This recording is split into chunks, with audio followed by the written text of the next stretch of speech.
Go again, Sam. Go again. Do it again. Do it again, Jane.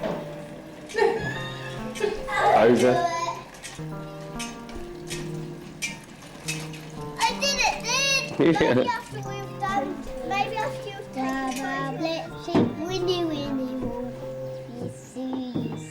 What you're watching me on right now is a DV camcorder. This takes small DV tapes that you insert into the back of the camera that's more than 2 decades old. So why am I recording on this and not this? Well, right now my cell phone's recording my audio because the mic on this camera sounds like this.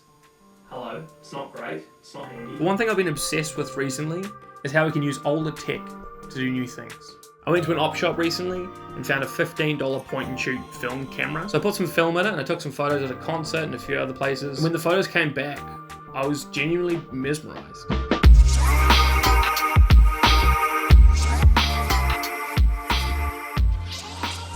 Just a slightly. Nice. The camera you saw earlier on these really cool B-roll shots is actually a Canon MV650i, the same camera that was used for the videos that you saw of me as a kid just then. Unfortunately, it needs some repairs, doesn't work properly, so the camera I've been filming on is the Sony DCR PC101E. I remembered that straight away, didn't have to read it from my phone. This camera can do digital still photography. It's got a night shot for when I'm looking for those ghosts in my house. It even has a touch screen that I can see myself on at the moment, and a manual that comes in English and Russian.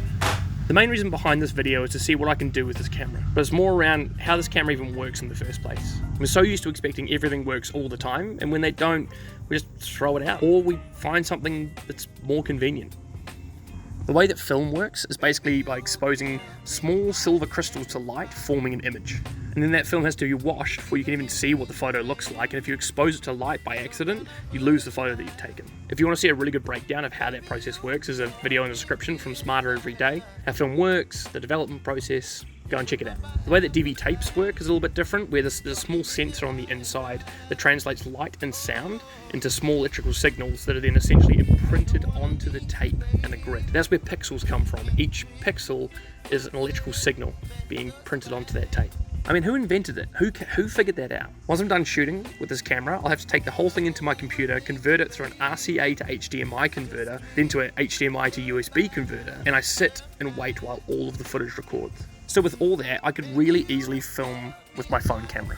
I could film this camera with my phone instead of using the mirror. I could use this filter and put, on a photo if I wanted to, put a film filter over the top or a VHS filter for something like this. But I don't really want to. I want it to be inconvenient.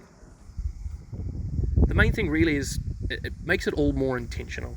The photos I take are more intentional. What I film is more intentional. Because I'm going to spend the time to sit and wait for it to record, it better be good. And I love the fact that this is a genuine thing, and if I wanted to erase this, I can rewind the tape, record over top of it. And there's something about the idea of ejecting a tape and putting a new one in when this one runs out, and that tape can only be used so many times. Opening it up and looking inside and seeing all the wee mechanisms and the springs and things not working properly and having to clean stuff so that it does work properly, it's really interesting.